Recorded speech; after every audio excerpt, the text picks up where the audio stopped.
Assalamualaikum warahmatullahi wabarakatuh. Jumpa lagi bersama saya Akandi. Semoga para sahabat-sahabat saya, teman-teman saya yang melihat video ini diberikan kesehatan, dimudahkan rezekinya, dan dilancarkan segala urusan-urusannya. Amin. Kali ini saya ingin sharing berbagi informasi yang mudah-mudahan bermanfaat buat kalian semua yang melihat video ini. Sharing saya adalah soal donor darah. Yes, donor darah. Sesuai kegiatan saya ya sebagai salah satu sukarelawan donor darah. Pantas juga sih saya disebut sukarelawan. Donor darah yang perlu kalian tahu adalah donor darah adalah kegiatan di mana kalian melakukannya secara sukarela dan melakukannya ini untuk maksud dan tujuan adalah membantu orang lain, bahkan keluarga kita atau saudara-saudara kita yang membutuhkan darah kalian. Tapi gak semuanya lolos, walaupun banyak yang ingin mendonorkan darah. Nah, ada syarat-syaratnya. Apa aja syarat-syaratnya? Simak terus video ini sampai selesai. Nah, syarat pertama bagi kalian yang ingin mendonorkan darah adalah sehat jasmani dan rohani. Yes, sehat jasmani adalah bagi saya saya hanya sharing. Jasmani, ketika kalian ingin mendonorkan darah, ya kalian harus sehat gitu. Dan kesehatan tubuh kalian juga harus benar-benar fit gitu. Gak mungkin kan ketika kalian sakit kalian ingin mendonorkan darah sedangkan diri kalian sedang atau tubuh kalian sedang sakit ya. Jadi jasmani itu penting. Selanjutnya adalah rohani. Ya, rohani ini secara mungkin menurut saya gitu. Kenapa rohani? Ya rohani kita juga harus dalam keadaan ya, kalau bagi saya kita juga tidak, pemikiran kita saat itu adalah sehat juga, nggak stres, nggak sedang stres atau bahkan gangguan jiwa. Jadi kalau kalian sakit jasmani dan sakit rohani, ya kalian tidak akan lolos di syarat pertama ini. Ya, syarat pertama adalah sehat jasmani dan rohani. Lalu syarat kedua adalah usia. Usia minimal kalian mendonorkan darah adalah 17 tahun. Yes, minimal 17 tahun. Dan sudah memiliki kartu tanda penduduk atau KTP. Kenapa usia segitu? Karena dari pihak mungkin PMI juga kalian sudah dianggap cukup matang gitu untuk mendonorkan darah. Tapi ada beberapa orang yang bahkan sudah memiliki KTP tapi perlu diawasi atau dibimbing oleh keluarganya atau orang tuanya atau ditemani saat melakukan pendonoran darah itu. Nah, maksimal donor darah adalah usia 65 tahun. Sharing aja, waktu ibu saya ingin mendonorkan darah, ya saya waktu itu belum tahu ya. Usia ibu saya itu waktu itu 59 tahun. Tapi ditolak oleh PMI. Padahal di syaratnya 65 tahun maksimal. Biar nggak salah kalian memahaminya adalah 65 tahun maksimal. Ingat, maksimal. Kenapa ditolak? Karena PMI akan menerima umur 50 tahun ke bawah saat melakukan pendonoran darah. Ya, 50 tahun ke bawah, dan dengan catatan sudah pernah mendonorkan darah. Itu. Syarat ketiga yaitu tekanan darah. Tekanan darah di sini sistolnya adalah 100 sampai dengan 170 dan diastolnya 70 sampai 100. Untuk itu saya tidak bisa menjelaskan karena saya bukan orang medis atau tenaga medis. Saya hanya pendonor sukarela. Untuk info lanjutnya kalian bisa bertanya kepada pihak PMI-nya atau dokter. Apa itu sistol, apa itu diastol, atau kalian bisa searching. Nah, tadi sudah 3 ya.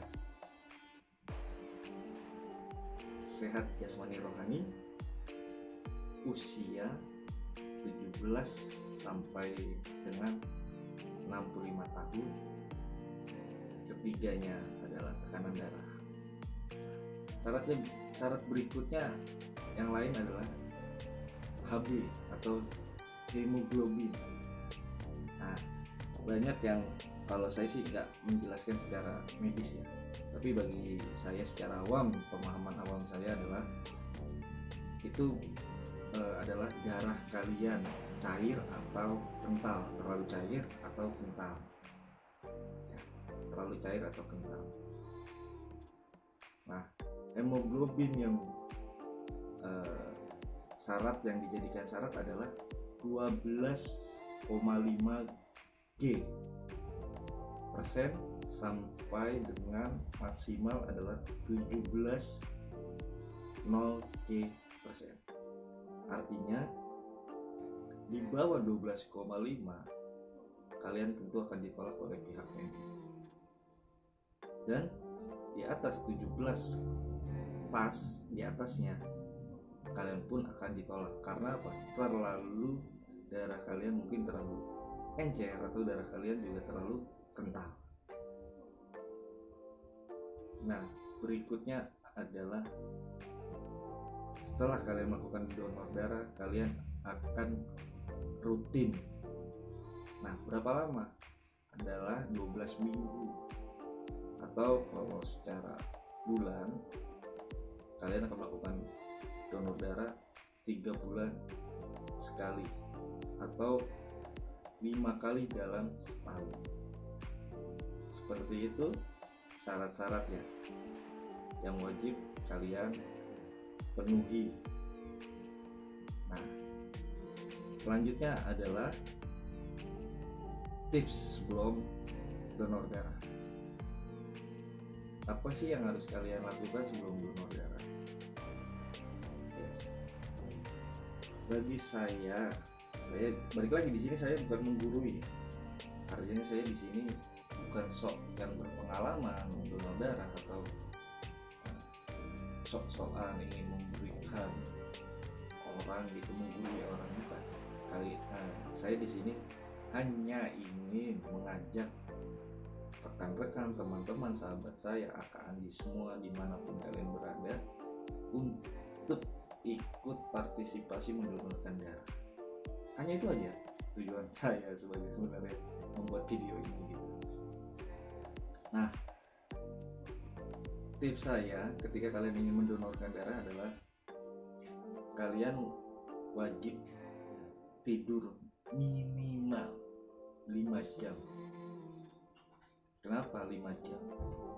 Karena jika tidak seperti itu, ya kalian akan lemas, mungkin akan mengganggu jalannya proses donor darah. Nah, yang kedua adalah kalian wajib makan 3 atau 4 jam sebelum donor darah. Kenapa harus? Karena itu akan memberikan power atau tenaga kalian saat donor darah dan menghindari kalian jatuh pingsan atau pusing atau sebagai macam lainnya. Nah, yang selanjutnya adalah yang ketiga. Yang ketiga adalah kalian harus mengkonsumsi makanan yang kaya akan zat besi. Banyak makanan yang kaya zat besi, seperti sayuran ada di bayam, dan makanan ada di daging-dagingan seperti daging sapi, daging ayam, telur, daging ikan, banyak. Nah, kalian harus mengkonsumsi itu seminggu atau 3 hari sebelum melakukan donor darah. Baiknya sih seminggu sebelum melakukan donor darah. Kalau kita sebagai sukarelawan bilangnya itu makan enak gitu. Itu makan enak. Kalian harus makan enak. Itu yang ketiga. Nah, selanjutnya yang keempat adalah harus memperbanyak minum air mineral 1 liter atau 2 liter dalam sehari. Dan sebelum melakukan transfusi darah di hari itu adalah kalian harus meminum 2 gelas atau 3 gelas dalam sehari, dan sesudahnya kalian harus wajib minum itu. Nah, itu adalah tips saya ketika melakukan atau ingin melakukan donor darah sebelum melakukan donor darah. Selanjutnya, hal apa yang kalian harus lakukan setelah donor darah? Simak terus video-video saya selanjutnya, nanti akan saya informasikan, saya sharing lagi kembali kepada kalian semua sahabat-sahabat Akangi. Jika video ini bermanfaat untuk kalian, like video ini, dan jika video ini tidak bermanfaat untuk kalian, silakan tekan tombol ke bawah.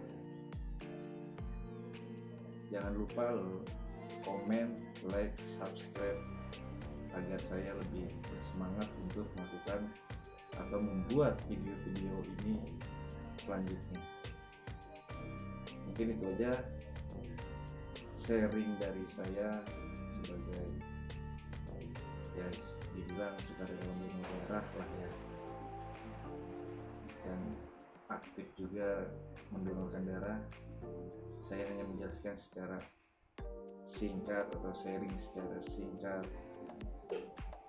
untuk kalian semua dengan bahasa-bahasa saya yang bahasa awam agar mudah dimengerti. Mungkin itu aja penjelasan saya secara singkat agar mudah dimengerti bagi kalian para pendonor yang baru ingin mendonorkan darahnya untuk sesama, untuk atas nama kemanusiaan. Saya berharap kalian semua setelah menonton video ini, kalian timbul rasa ingin melakukan atau mengikuti atau berpartisipasi mengikuti kegiatan donor darah dimanapun kalian berada, atau datang langsung ke PMI, itu jauh lebih bagus karena banyak saudara-saudara kita di sana yang membutuhkan. Di luar sana banyak sekali saudara-saudara kita yang membutuhkan bantuan kalian. Itu aja. Salam sehat, salam tangguh, salam kemanusiaan. Assalamualaikum warahmatullahi wabarakatuh.